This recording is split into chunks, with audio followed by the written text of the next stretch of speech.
Time.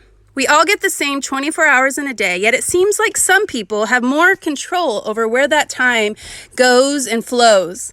Today we actually talk with Chelsi Jo, and she's a systems and productivity queen, and she is going to teach us how to manage our time so that we can hack it and ultimately get to do all of the prioritized things first. Yes, I'm going to tell you how you can have time for that workout, how you can have time for that date night, and how you can be intentionally mothering your children and not have the mom guilt, while still having time for that personal time and upscaling your business. Yes, this is not a unicorn type of episode, but it is going to make the biggest impact in your day because you are going to be able to control your time and also have that sense of peace and calm over being able to just be by planning. Yes, we are going to plan to win today with Chelsi Jo. So sit in, grab your notebook, and let's get started. Today is the day that you put a line in the sand and you decide to have control over the controllables, to focus on the things that you want your business and motherhood to look like. And this is the episode that is going to do all that for you. All right, let's go.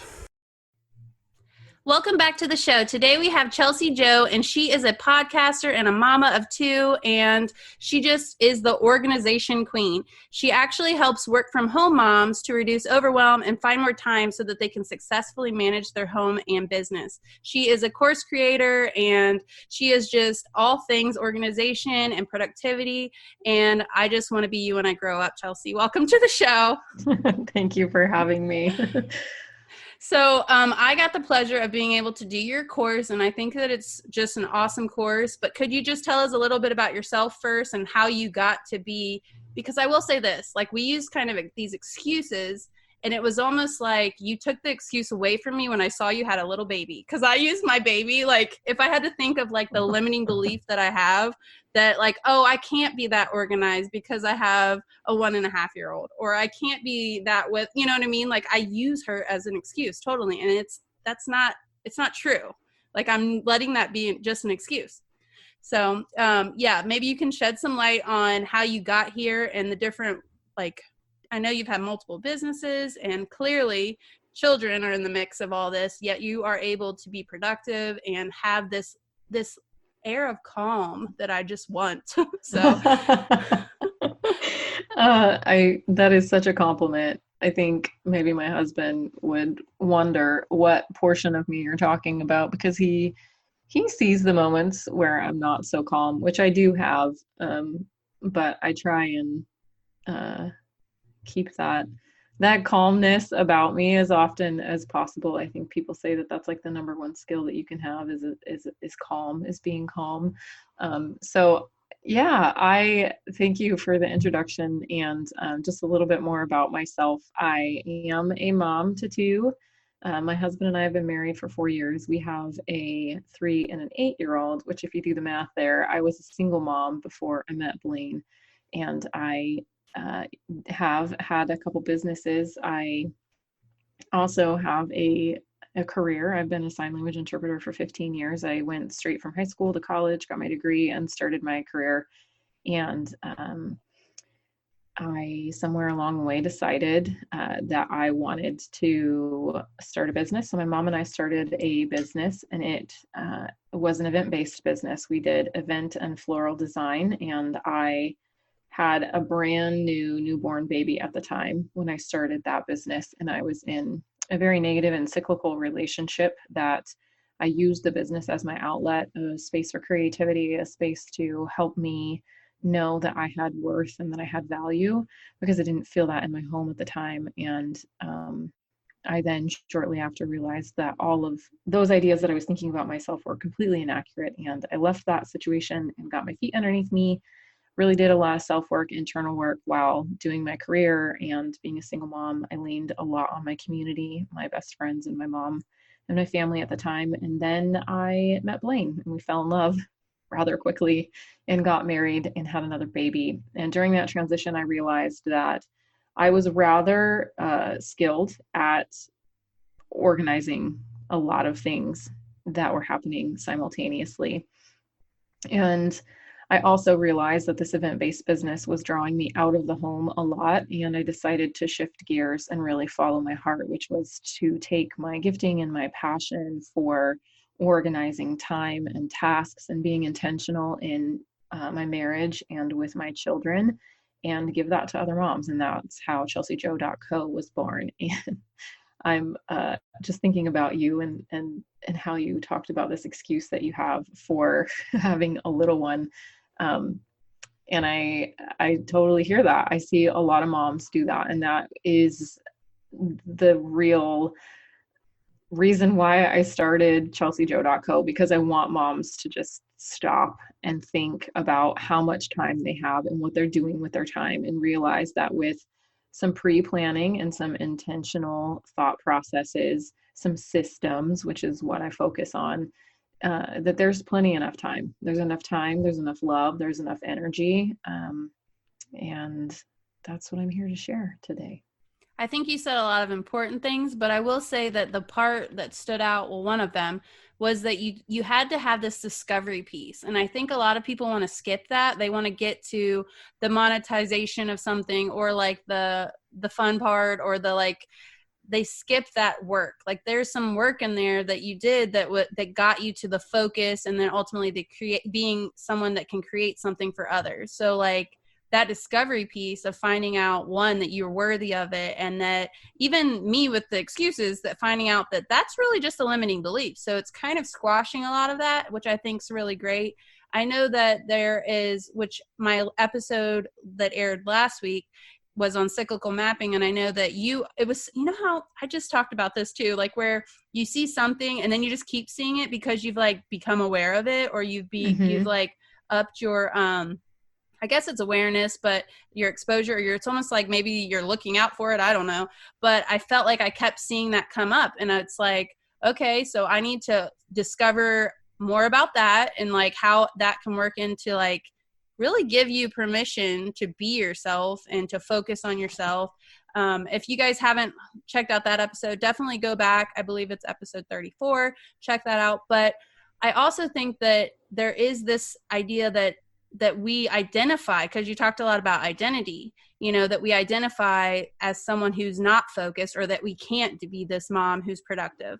Like we say, like, I am unorganized, you know what I mean? Instead of saying like, I don't put in the time to be organized. Do you know what I mean? Like it's kind of like a choice. So I feel like you're giving them the choice to become what they want, instead of, Angel, you don't have to be this, multi-passionate, like, crazy haired, I think of like the crazy haired scientist or something, like with paint all over me or something. It doesn't have to be that way. Like I actually can give myself permission to fill in these different buckets or areas that are important to me. And I really love that. And there is something that you talked about that was the Great 8 that I think was also similar to that. But maybe we could even just slow down a little bit more, and you could tell us how, as a multi-passionate, should we start? Like we want to change that identity and become someone who is more intentional with their time, or more intentional with how we run our business or our homes. But like, where do we start? And it's probably not buying a bunch of planners, right? No, it's not. And, I, being a very intentional person, and couple that with being an interpreter, I love language, right? And I love expression of thought. And when I think about the multi-passionate mom, I too can be multi-passionate, but I think over the years I've learned to really be incredibly introspective and reflective. It's to be able to refine what it is that I'm focusing on, because I've realized that when you take yourself and you spread it very thin, you're never giving the entirety of who you were intended to be to any one person or thing. And that just has to become a decision that you make. How do you want to show up? Who do you want to be? You can be multi-passionate, and that's great, but how is that really serving what it is that you were designed to serve? And when I think about where you should start, I would say it definitely should start with some type of reflection, where you really sit down and you figure out, like, what is it that I'm supposed to be doing right now? And I think it's hard for multi-passionate moms to just pick one thing. And I'm definitely not suggesting that you pick one thing, but I think just focusing on yourself, which is where my self-care system comes in. And it very much is a system. When I talk about self-care, it means something very different than what women culturally nowadays think of it as. It's not the response to being depleted. It's something much more proactive, where in the grade 8, it's a set of specific tasks that I do every single week. It just revolves so that I know that my cup is full, so that I can focus on what is most important to me, like my family, my marriage, my kids, the business that I was called to grow, the community and the people that are around me. All of those things I wouldn't be able to sustain if it weren't for filling up my needs, right? Yeah, I love that. And I think that what came to me just now was that where your energy goes, your focus goes, or where your focus goes, your energy flows. And what happens with that is, I think as a multi-passionate, I almost think of it as all of this light, right? And or even all these voices, and they're just all talking at once, okay? And then what happens is we are listening to this one for a minute, and this one for a minute, and this one for a minute. But I think that your systems, what it does is it doesn't take away all of the light. I like it as light probably better than voices in my head, but light, but gets to where you can focus on, or like, like bring that light all together to where that energy is like more powerful, more, it's more impactful, and you actually are getting things done then. And I mean, if we're thinking about voices, you can actually hear what it's saying, it's so that it can have that clarity piece, because a lot of multi-passionates a lot of times are missing the clarity piece. So what exactly are the grade 8 categories that you filter into your week? Yeah, I'm going to answer that, but I want to add to what you were just saying with this light, because it brought something so visual to my mind, and it's absolutely accurate. So if you think about yourself as this radiant light, or even just let's think about it like a flashlight, and you take a flash card and you take a hole puncher and you punch, I don't know, say 10 little holes in it, and you put it in front of the flashlight. Now you have these little teeny tiny beams of light that are coming out from the other side of those holes, and they're going in a bunch of different directions. Versus if you take that card and you punch just one big huge hole in it and you put it in front of the flashlight, now you just have one beam of light. And so whenever I teach moms to time block their day, you're going to switch out this card that has one major big huge hole in it in front of this light, which is you, and you're just going to focus through that one big major hole. And then when you're done with that, you're going to put your other card in. And so you can still be multi-passionate about things, but you need to learn to take all of that passion that you have for one thing and put it into this one area where you're focusing, and then switch your brain and put it into the other space, instead of constantly trying to bring all of these little parts of you and shine through all of them at the same time. I love that. And it's taking away this glamorization that we do with multitasking, because we almost pride ourselves on it. Like, oh, I can multitask. And yes, I do listen to podcasts while I do like meaningless things like, the dishes or something like that. But there is this element which you teach on as well, like being present and mindful. And if you're playing with your kids, that you're playing with your kids. If you are working, that you are working. And so it's definitely something that I am working on, and that I think a lot of moms really need to do. And one of the strategies that you just taught on in the mastermind I was in is that really we don't even always know how much time we need versus how much time we have. And I thought that was like mind blowing, because it's like, if I actually stopped and like thought about how much time I need for all of these tasks, the chances are I'm not giving myself enough time. And that's why I think I have to fit it into the pockets of all the day. And so it's almost giving a reason like to why I maybe need to wake up before the kids, instead of just like arbitrarily someone telling me that, And so for someone that might need, someone like, give me the thinking behind this first, I think that's super powerful because they know then how long something takes them. And that's maybe a good reason for why they maybe need to like you're not going to have enough time to do all this if you keep those apps on your phone on the weekends, or if you binge watch that show. Although I still do that. I need to work on that. So.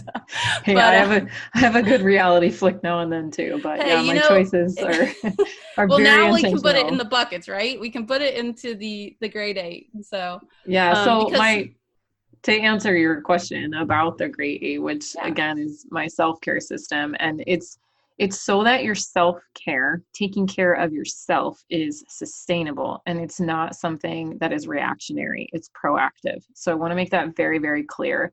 And there are 8 things. My husband coined this when we had first gotten married and I had a newborn and we had a blended family with my daughter that we have some shared parenting time with. She's here more time than she's gone, but we were trying to figure out how to be a family. And Blaine and I had been single with very successful careers, and our world had been turned upside down. And so I was like, something's got to give. We sat down, we figured out what isn't working right now in our life, what is working right now. And every week we would do this. What went south, like way far south this week? What caused that argument?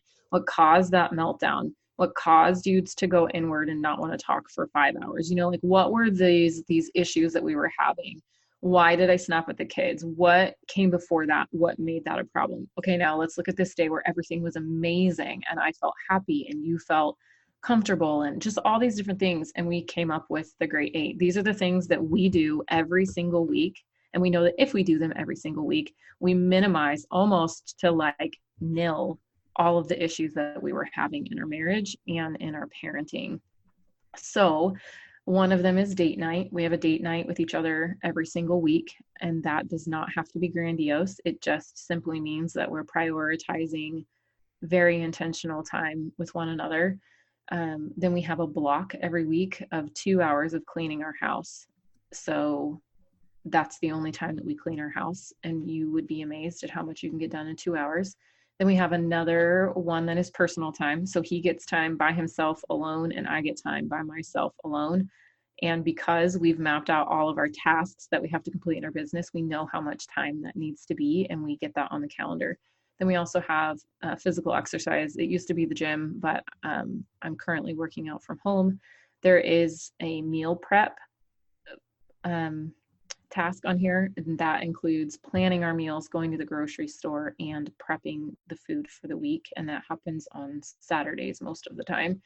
Then we also have another fundamental need of to-dos. So I put a 2-hour block on the calendar every single week. Sometimes that gets split up into 2 1-hour blocks where we focus on the to-do list for our house and for our family, like make dentist appointments or go to Home Depot and get light bulbs and all these other things. Or my husband is obsessive about the backyard, so that's almost always in his to-do block that week. Like he'll want to go outside and do something. What is or with the guys and grass? I don't even understand. He's so prideful. He loves his grass.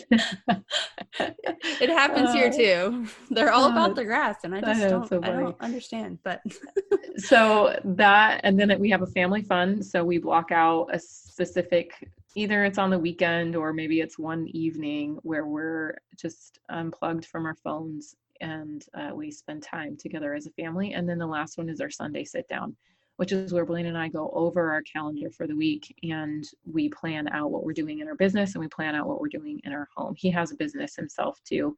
He's also a firefighter. So we have a lot of moving pieces in our house. And this is the way that we make sure that we aren't forgetting any one fundamental or core pillar of who we are.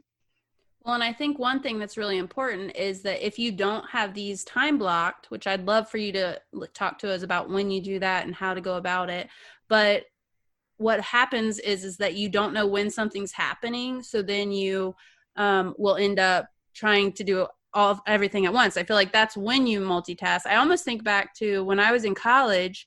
I remember there was no time because I tried to, make it fewer days to where there was no time for me to eat. So I remember like my classes were back to back and then I had to go and work. I worked at a daycare and then I had to go back to class. And so I found that like I would snack almost all day, just like grab this here or grab that there. But so I really ate all day, but I don't know that I ate like, something quality, like a real meal, like at all the whole day. Cause I didn't have that blocked out. And so Same thing with here. It's almost like you think that you don't know when you're going to do something. So you end up doing this for 5 minutes and this for 5 minutes and this for 5 minutes. So it's just not the quality, Yeah, and you feel like, oh my gosh, I don't know when I'm going to clean my house, so I need to hurry up and clean. And then you only end up getting 20 minutes because you're in the middle of that, and you're like, oh my gosh, I totally forgot that I needed to do this errand. So, well, great. Well, now we need to leave because then this afternoon we have this thing to do. And it's just constant in your brain. Like it's constant in your brain. And it's insanity, really. Like it's craziness and it's stressful. And I I know that when you set up specific time blocks, which we can talk about that right now if you want. Yeah. So do you do that in the Sunday sit down, or do you do that during your work time, or?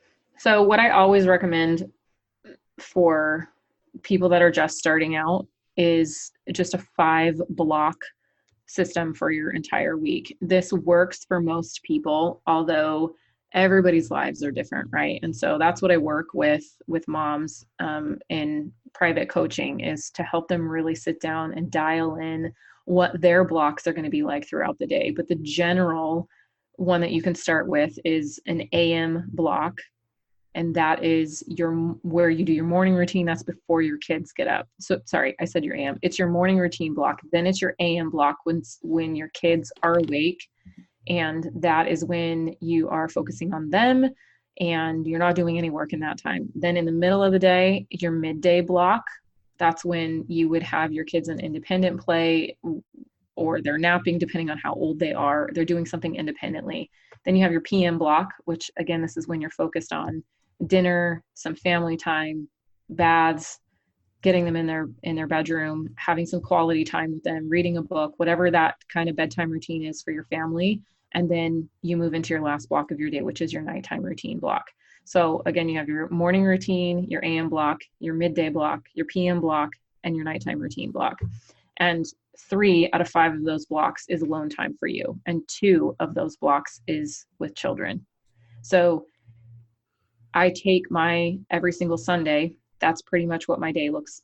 Every single day has those same blocks. If my eyes are open, I should be functioning in a specific block.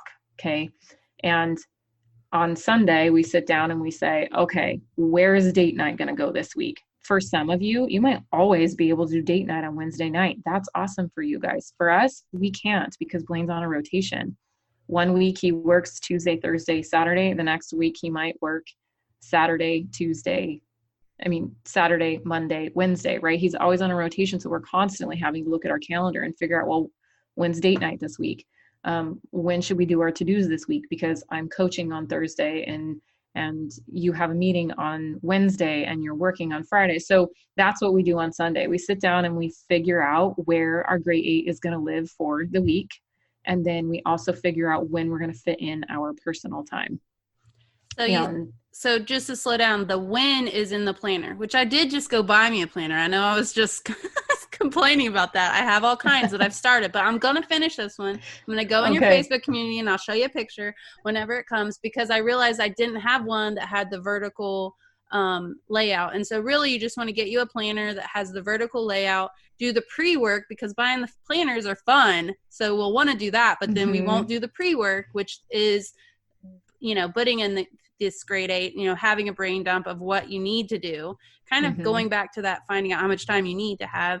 And then one thing that's really important, I think, that you for sure said in your course was like asking for help, knowing like when you need help, and then prioritizing sleep, because I know already there's going to be someone out there that's listening that's like, well, that's easy to say. She said that there's a couple blocks where she's alone, but my kid doesn't sleep.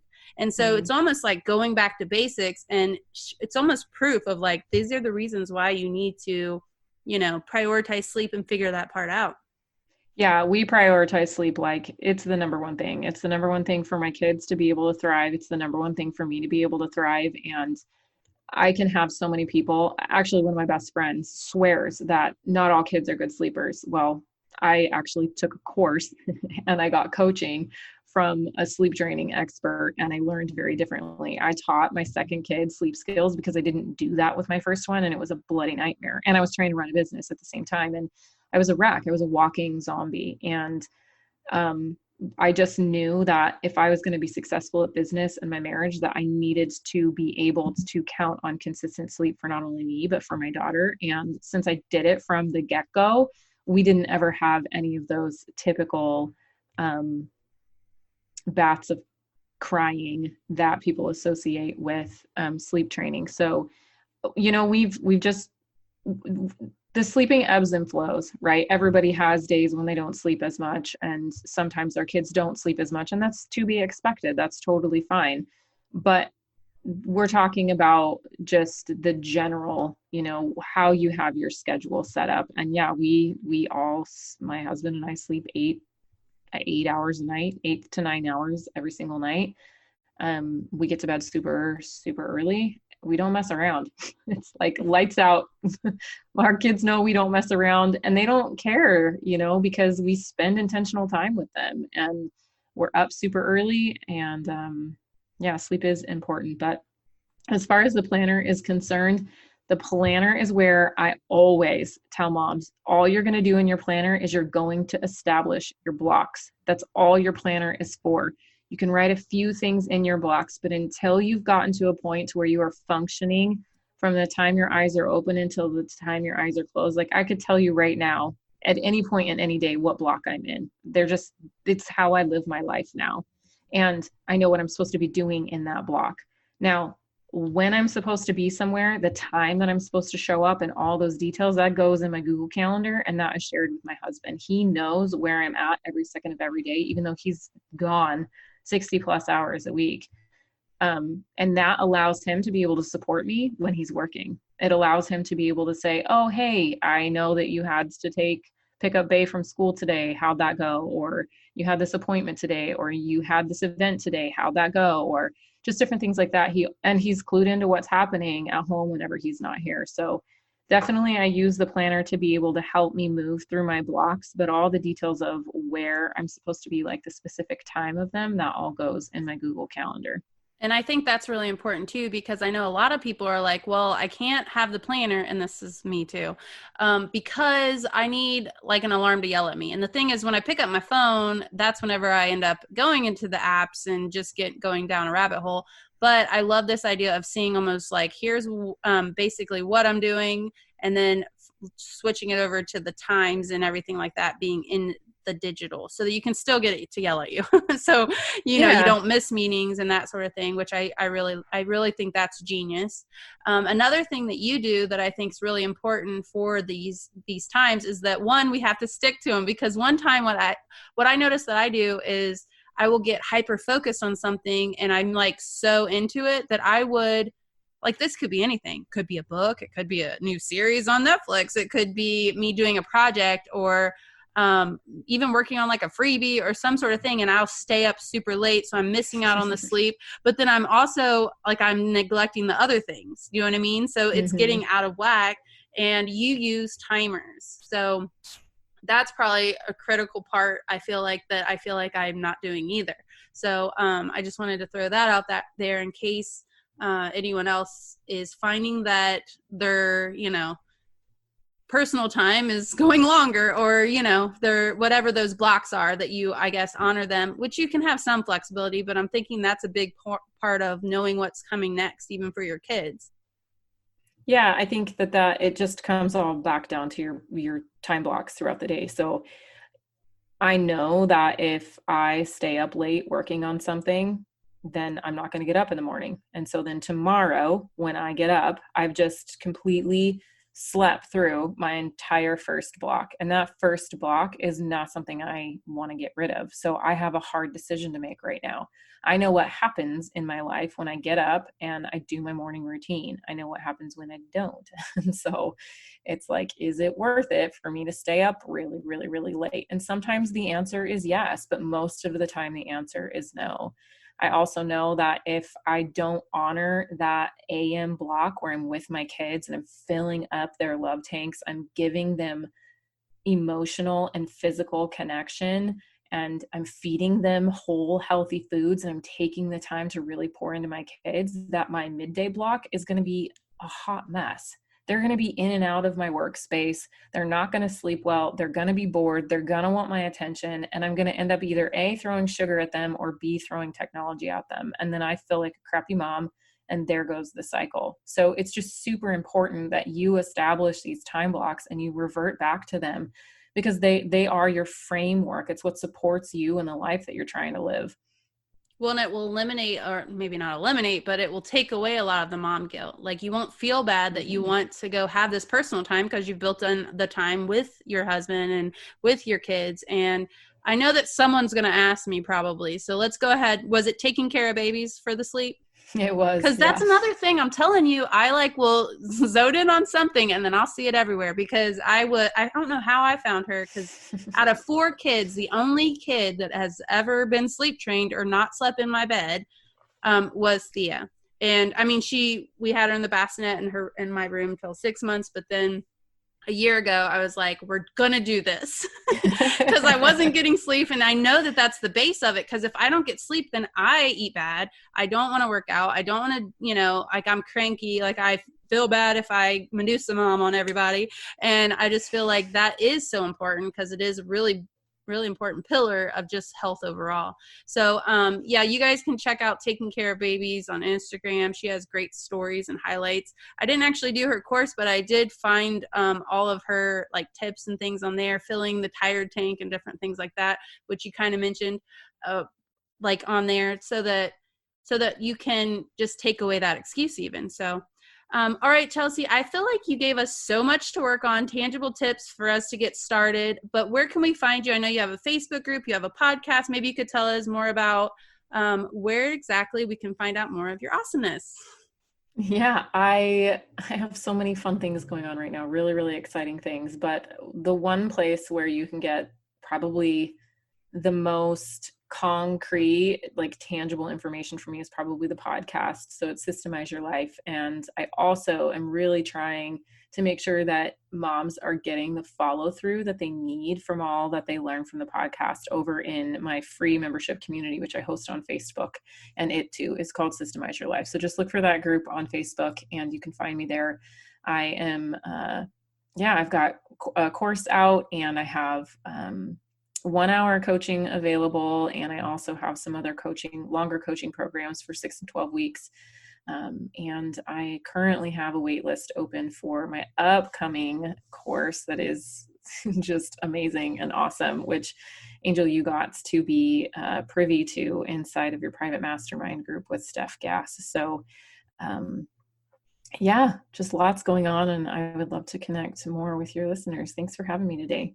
So glad that you're here. And just one more message for the moms out there. Just want to tell you that you are strong, you are capable, and you can do the hard stuff. Even this, guys. So wishing you joy and abundance, Angel. Now for the takeaways. All right, step 1, do the pre-work. Take the time to reflect and figure out who you want to be, and does everything that's on your plate actually honor that? Step 2, the great 8. Personal time. Whoop, whoop. Seriously, though. Number 2, physical exercise. 3, to-dos. So that's a 2-hour block where you're going to actually get the stuff done that is on that honey-do to-do list forever. Number 4, Sunday sit down. Number 5, cleaning, another 2-hour block. Number 6, family fun. And number 7, date night. And number 8, meal prep. I feel like these are going to give you the basis to where you can know that you are serving your family, you're honoring your need to probably do that, hit the gas pedal in your business, but it's going to make it a little more even. I hate the word balance, so I will not use it, but it will make you more centered, I feel like, overall. Number 3, how much time do you need first? So figure out all these things that are kind of pulling at you. Time with your children, time cleaning, time, all of these buckets. And I want you to figure out how much time you need for each one. And then I want you to figure out how much time you have. Now, if there is a discrepancy, you need to either get creative, ask for help, or take some things off your plate. Let's stop setting ourselves up to fail, and let's try to rework this so that we can actually be successful in motherhood and in business. We all have different seasons in our motherhood and in our business, and it's time to honor that. Step 3, paper and digital planners. So Chelsi Jo actually says for you to have both, and I think this is the piece that I've been missing. So I want you to start with a paper planner, and that will be establishing your time blocks. You can start with a 5-block system, which is morning with no kids, AM, which is with your kids where you're present and filling their tire tank. Midday, which is no kids, so that's nap time or getting creative. Some ways to get creative could be swapping with another mom, especially a work from home mom. I'm sure she would love to have a couple hours to herself too. I know for me, I've had to get creative and have the older kids watch Thea for an hour. And you'd be amazed at what I can get done in an hour when it's focus time. And then the next one would be PM, which would be with your kids. It's where you're not on your phone trying to sneak in work on Canva or emailing clients, but it is actually being present, sitting and having dinner together, playing games, doing bedtime, reading those books. And this will help you to take away mom guilt. And then nighttime. So that's no kids. So if there's seasons of your business that you need to kind of run or go, maybe you're trying to launch something, launch a podcast, launch a website or something, then you might have to take some time into here. But this could also be the time that you practice self-care, that you connect with your husband, that you have that personal time that you built in. You get to decide. This is about your control and figuring out what it is to best serve you. All right, Chelsi Jo also suggests a digital, and the digital is going to tell you when you're going to be doing these time blocks. It's also going to be having where you put all your appointments and that sort of thing, so nothing gets missed. You know that there's times for everything and that everything has kind of a function. All right, and then the next thing is that digital planner, the paper planner, we want it to be vertical, and that's going to give you a good overview of your time blocks. And then prioritize sleep. Yes, this is the one that is going to give you one of the main pillars of health. If you guys aren't connected with me over on social media, definitely go find me on angel.mcelhaney on Instagram. I have a highlight on there that is about the pillars of health. Sleep is one of them. You need it. Your kids need it. It's time to prioritize sleep. And hopefully by doing all of this pre-work, you can kind of get that push to be able to make you kind of instill some structure into your day and train to sleep. I know that this could be a hot point for different people of how you want to parent and how you want to address sleep. I am not judging. This is actually my fourth kid and the only one that I have sleep trained, but it has been amazing. I can tell you that through my 19 years of having kids under 5 by the end of this has been the most peaceful year because I know that she will actually sleep, that she'll sleep about 11 to 12 hours, and that I will have the time to kind of reboot for the next day. She wakes up happy, and it's just been amazing. So I just want to kind of give you a little encouragement if you decide to do that. If not, I definitely want you to take a minute to just reflect then, realize that you are in this season that might be a little hard, but that you have control. You get to decide what this motherhood looks like, what your business looks like. And ultimately, I hope this helps you to feel empowered, to feel the control that is in you, to be able to tackle all that you need to do, and also have fun doing it. Anyway, I want to remind you guys that you are capable, you are strong, and you can do this. You can do the hard stuff, and I hope that you found value in these takeaways.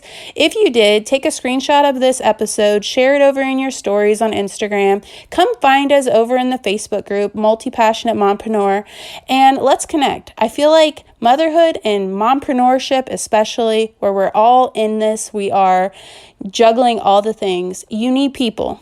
People help you to get through the hard spots. And so let's connect together. Let's build each other up and let's do this thing. All right. Have a great day, guys. And I'll connect with you next week. Hey, Mama, before you go, if you found value in today's podcast or you learned something new, stop over to iTunes and leave me a review. I love hearing what you are thinking of the show and also connecting with you over on social media. You can find me on Instagram at angel.mcelhaney or on Facebook. So check the show notes for that crazy last name.